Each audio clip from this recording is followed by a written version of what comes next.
כולנו אוהבים את הדבש המתוק, הריחני והטעים, ואין זה פלא, כי הדבש הוא מוצר שכולו בא מהטבע. הדבש הוא מזון בריא, עשיר באנרגיה ובמרכיבים החיוניים לגוף האדם. מקורו של הדבש הוא בצוף המיוחד שהדבורים אוספות מתוך הפרחים. הדבורים עוברות בחריצות מפרח לפרח, ובאמצעות החדק שלהן מוצצות את טיפות הצוף מן הפרחים. הצוף הוא מזון הכרחי לקיומן של הדבורים בטבע, ולכן הן אוספות אותו לצורכיהן. את הצוף שאספו יביאו הדבורים לכוורת ויעבדו אותו לדבש. את הדבש שנותר רודה הדבוראי. חוץ מזה שהדבש טעים וריחני, הוא גם מספק לגופנו אנרגיה, נותן כוח ומרץ. אין כמו כפית דבש בבוקר כדי לשמור על ערנות בתחילת היום. לדבש גם תכונות רפואיות העוזרות לשמירה על בריאותנו. אכילת דבש מספקת לנו רעננות ומרץ ומונעת עייפות. קל יותר להתרכז בשיעורים וכיף לעסוק במשחקים ובספורט. כאשר הדבורה אוספת מספיק צוף, היא חוזרת לביתה הנקרא כוורת. הכוורת מכילה חלות רבות, והדבורים חיות בה כמשפחה מלוכדת. כל דבורה מכירה את הכוורת של משפחתה, שאליה היא שייכת.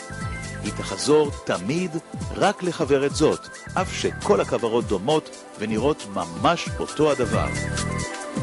הכוורות מרוכזות בשטח הנקרא מכוורת. מגדל הדבורים המטפל בדבורים נקרא דבוראי. הדבוראי לובש בגדי מגן מיוחדים המגינים עליו מהקיצות הדבורי. בזמן שהדבוראי מטפל בכוורת, הוא מפזר עשן על הדבורים מכלי מיוחד ששמו מדף עשן. העשן מרגיע את הדבורים, כך הן שקטות יותר ומאפשרות טיפול רגוע בכוורת. משפחת הדבורים נקראת דבורית. הדבורית מורכבת מעשרות אלפי עמלות, ממאות עד אלפי זכרים וממלכה אחת. כל דבורה בדבורית אינה יכולה להתקיים לבד, אלא רק יחד, כקבוצה מלוכדת. הם מהווים מעין גוף אחד, ייצור על הפועל על פי העיקרון, אחד בשביל כולם וכולם בשביל אחד. גידול הדבורים ידוע עוד מימי קדם, וממצאים ארכיאולוגיים מעידים על כך. שיטות הגידול היו שונות. גידול דבורים בחדי חרס היה מקובל בעבר, אך ניתן למצוא אותו גם כיום במקומות שונים בעולם.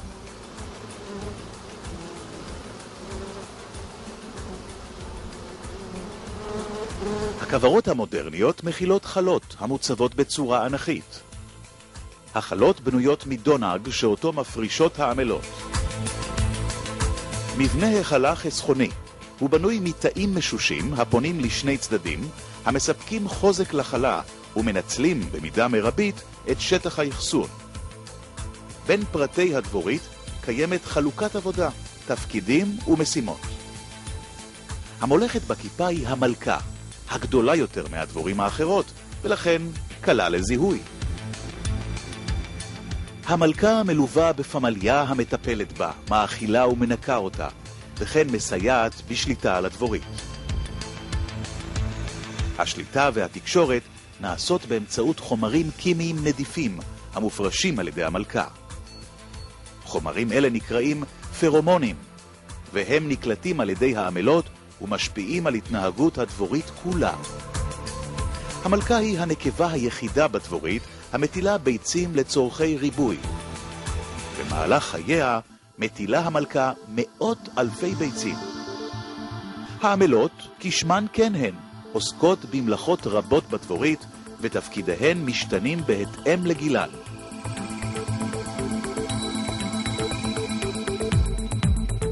העמלות הצעירות מנקות ובונות את תאי הכוורת. הן מטפלות בזחלים ומאכילות אותם.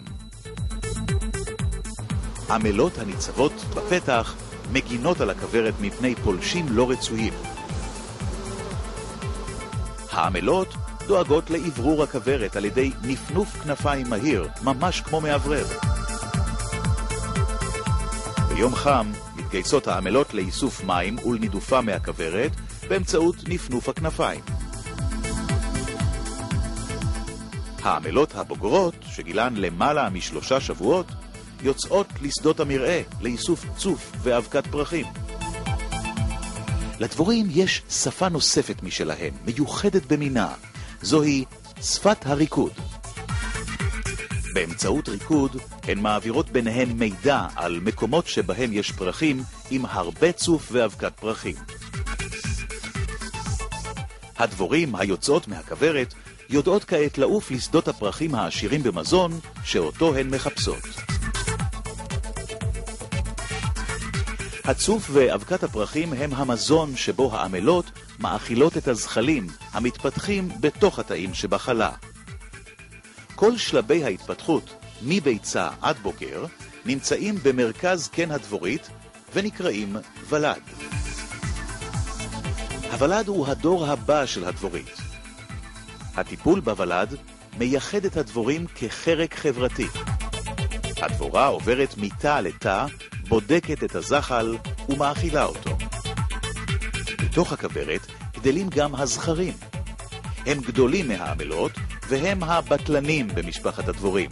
אינם תורמים לפעילות השוטפת של הדבורית, ותפקידם הוא רק להפרות מלאכות צעירות. ההפריה מתבצעת בזמן מעוף המלכה כמה פעמים בתחילת חייה.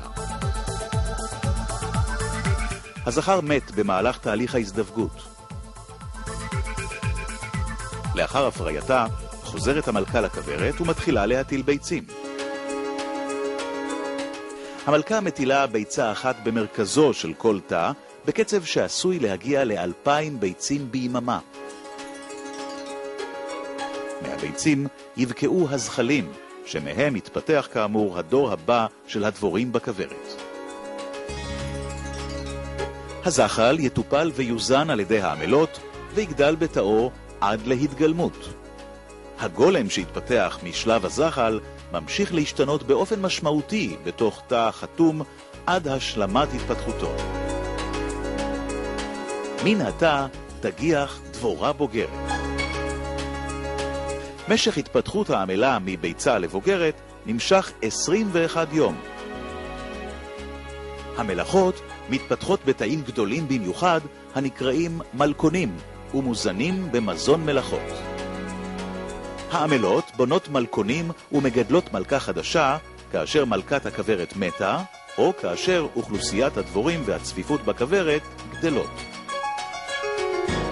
הדבוראים יודעים להחדיר לכוורת מלכונים מלאכותיים שבהם העמלות יגדלו מלאכות חדשות. המלכה המגיחה מהמלכון תופרה על ידי זכרים ותתחיל להטיל ביצים בדבורית שאיבדה את המלכה שלה, או שתצא מהכוורת עם חלק מהדבורים ותייסד משפחה חדשה.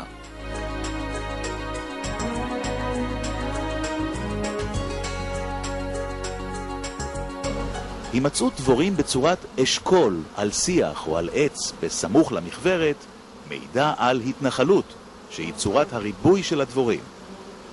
במרכזו של אשכול הדבורים חבויה המלכה, וסביבה שפע דבורים שיצאו מהכוורת בשל הצפיפות הרבה בה.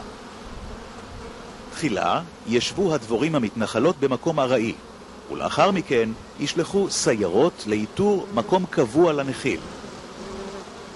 כשמאתר הדבוראי נחיל, הוא אוסף אותו לחוורת משלו.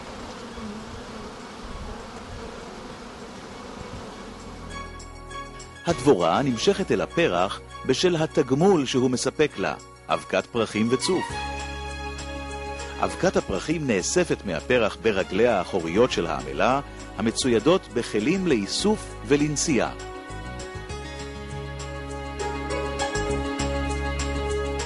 האבקה נאגרת בכוורת בתאי החלה הצבעוניים, ומשמשת כמקור חלבון להזנת הוולד המתפתח בדבורית. בכדי לשמר את אבקת הפרחים לזמן ממושך, מוסיפות לה הדבורים דבש ורוק ומהדקות אותה לתחתית התא. הדבורה יונקת את הצוף מהפרח באמצעות החדק. הצוף נאסף לשק הדבש שבבטן הדבורה, ואליו מופרשים אנזימים הגורמים לפירוק הסוכרים, כך שיוכלו להיספג במערכת העיכול שבגוף הדבורה. תהליך הפיכת הצוף לדבש מתחיל בדבורה. בחלה מבשיל הדבש ונחתם בדונג. הריכוז הגבוה של הסוכרים בדבש הבשל מאפשר אחסונו הממושך מבלי שיתקלקל. מגדל הדבורים רודה מהכוורת חלות עם דבש בשל המאוחסן בתאי החלה שנחתמו בשכבת דונג. את הדבורים הוא מנער ומבריש מהחלות, והן שוות לכוורת. דבוראי מקצועי מותיר לדבורים די דבש שיספיק להן להמשך קיומן. חלות הדבש מובאות למחסן ומוכנסות למכונת הרדייה המוציאה את הדבש מהחלה. בשלב הראשון, ברדיית הדבש, מוסר ציפוי הדונג המשמש לחתימת תאי החלה. במכונת הרדייה מסתובבות החלות בתנועה סיבובית מהירה, כך שהכוח הצנטריפוגלי מוציא את הדבש שבתוך תאי החלה. הדבש נשאב למכלים שבהם הוא מאוחסן לזמן קצר. לאחר מכן נמזג הדבש ישירות לתוך צנצנות מברז אוטומטי.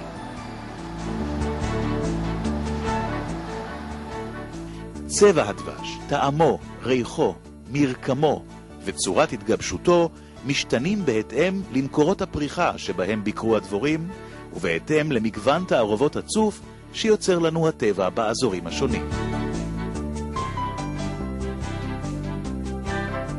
עיקר תרומת הדבורים היא בהאבקת גידולים חקלאיים. במהלך איסוף הצוף והאבקת הפרחים, הדבורים מעבירות אבקה מפרח לפרח, ממאבק לאלי, ותורמות בכך להאבקת גידולים חקלאיים. ללא הדבורים, הגידולים לא יניבו פירות וירקות, ובחלק ניכר מהם אף לא יהיו זרעים. על פי הזמנת החקלאים ובתיאום עמם, נודדים מגדלי הדבורים עם כוורותיהם לגידולים שונים במועד המתאים למתן שירותי האבקה. כל גרעין חמנייה חייב לקבל האבקה כדי להתמלא כזרע.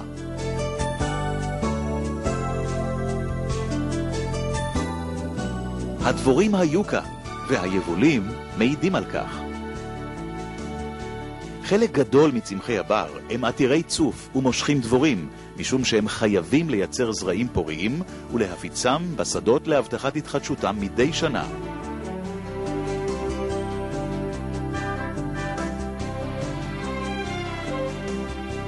הדבוראים נודדים עם כוורותיהם לשטחים המשופעים בצמחי בר בעונות השנה השונות, ונהנים משפע הדבש שהדבורים אוספות.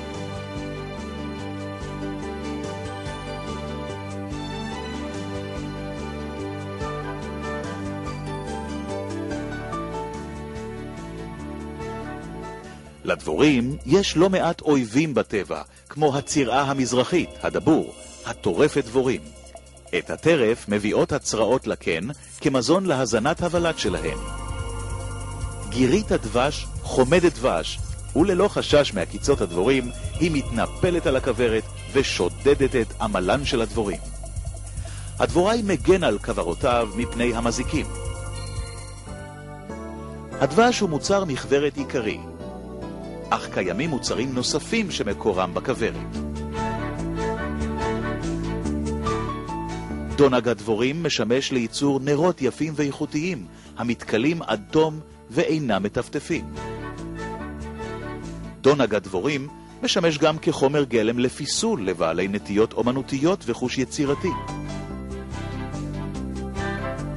מזון המלאכות הוא מוצר בריאותי, המקנה חיוניות ורעננות לקטנים וגם לגדולים. את אבקת הפרחים הנאספת על ידי הדבורה לוכדים במלכודת הצמודה לכוורת. באבקת הפרחים, הפולן, משתמשים כתוסף מזון, משום שהיא עשירה בחומצות אמינו חופשיות ובחלבונים המחזקים ומעוררים. הודות למסירותה, חריצותה, שקדנותה וכושר הסתגלותה, מתקיימת דבורת הדבש כבר מיליוני שנים בטבע. בזכותה ובזכות עבודתם של הדבוראים, גם אנו, צרכני הדבש, נהנים מפרי עמלה.